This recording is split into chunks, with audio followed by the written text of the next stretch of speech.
पिछली बार के चुनाव में सबसे बड़ा मुद्दा जो पाटीदार आंदोलन शुरू हुआ था, अब उसके नेता ही यहां पर आ गए हैं।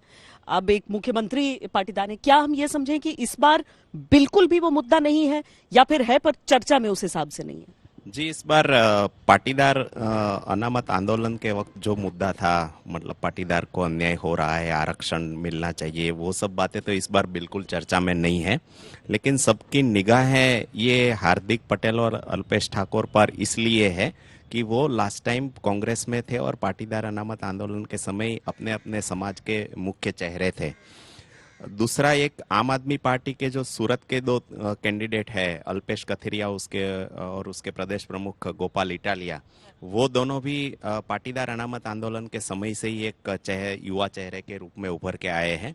तो वो भी इस बार चुनाव लड़ रहे हैं। तो सबकी निगाहें इन युवा चेहरों पर है कि वो पॉलिटिकल, क्योंकि यही चुनाव है जो उनकी पॉलिटिकल करियर को नई दिशा देगा। या तो उनकी करियर किस हद तक आगे जा सकती है, या तो फिर उनकी करियर पर ब्रेक लगती है। उसका नतीजा यही चुनाव में ही आएगा।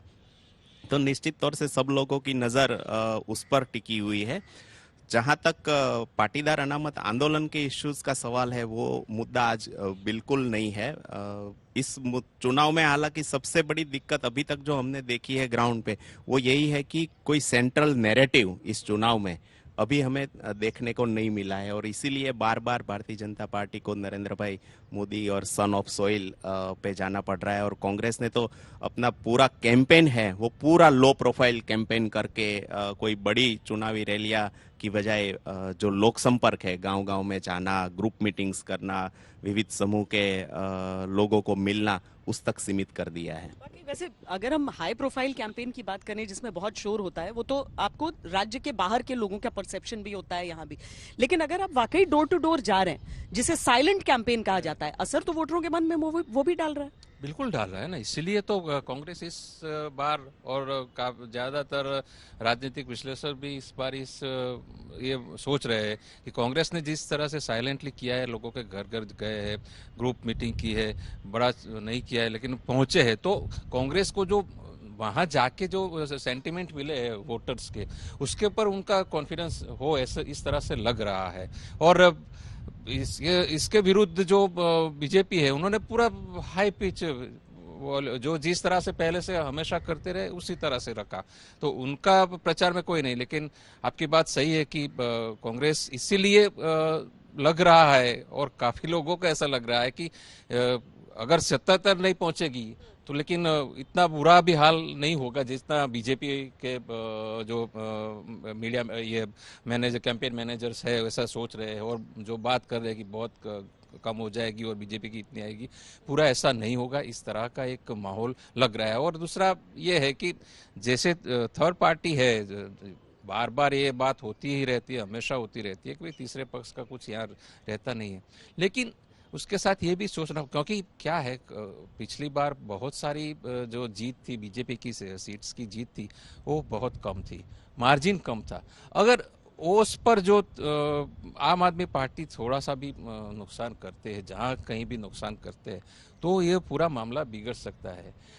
और इसीलिए ये लोग, मुझे लगता है कि अपने जो कांग्रेस है वो इसीलिए पूरा साइलेंटली वोट कर मतलब प्रचार करती रही है। और हम आश्चर्य नहीं होगा अगर पिछले बार की ज्यादा नहीं, पूरे नहीं तो कम से कम नजदीक पहुंच जाए, तो पूरा आश्चर्य नहीं होगा गुजरात को। नहीं, पिछली बार भी जिस तरह का एक वो था, एक माहौल था, उसमें किसको पता था कि 100 के नीचे बीजेपी रुकेगी। और उस बार मुझे याद है कि जब काउंटिंग का दिन चल रहा था, तो वो पटाखों की गाड़ी आगे आती थी, फिर उसे पीछे गली में रोक दिया जाता था, क्योंकि कोई श्योर ही नहीं हो पा रहा था होना क्या है। और आखिरकार बहुत देर पता चला। हाँ, पिछली बार तो सुबह में जो पोस्टल बैलेट के वोट निकले और सुबह के जो 2 घंटे हमने चुनाव काउंटिंग के दिन देखे हैं, उसमें तो यही लग रहा था कि कांग्रेस आगे निकल रही है और काफी सीटों पे कांग्रेस आगे दिखाई दे रही थी। बाद में ये जो अर्बन सीटें की गिनती जब सामने आई तब जाके बीजेपी ने काफी हद तक कवर किया। ये अल्केश भाई की बात सही है कि इस बार कांग्रेस ने साइलेंट कैंपेन किया है।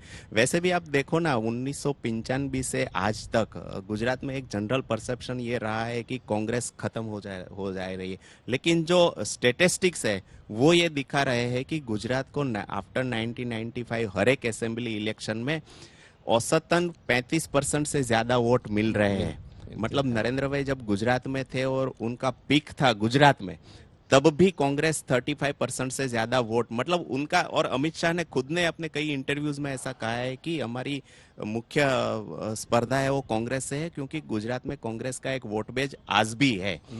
तो 35% से ज्यादा वोट और करीबन 1/3 सीटें, average 55 to 60 seats Congress Gujarat assembly में सिक्योर करती आई थे।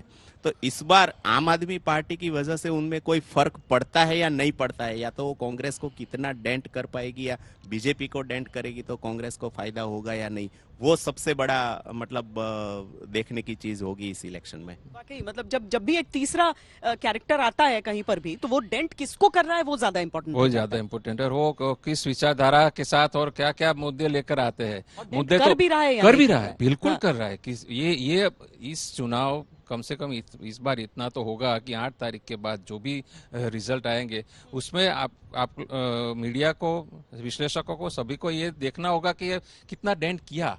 क्योंकि ऐसा माना जाता है और सही भी है कि गुजरात में मुफ्त की बातें नहीं चलती, लेकिन फिर भी वोटर तो वोटर है, गृहिणी है, या जो कुछ मुद्दे हैं सरकारी कर्मचारियों के लिए जो मुद्दे हैं, वो पेंशन स्कीम का पेंशन स्कीम वाला, ओल्ड पेंशन स्कीम वाला, तो वो रहता तो है, मन में तो रहता है।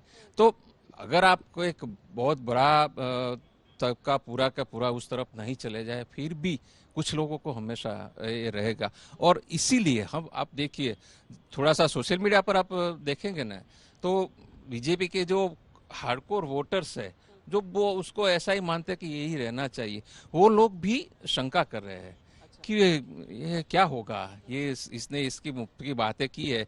अभी आज सुबह मेरी कुछ लोगों से बात हो रही थी, बोले जितने है वोटर्स बीजेपी के का वो कमिटेड है, वो कभी नहीं चाहते कि दूसरे किसी पार्टी को दे।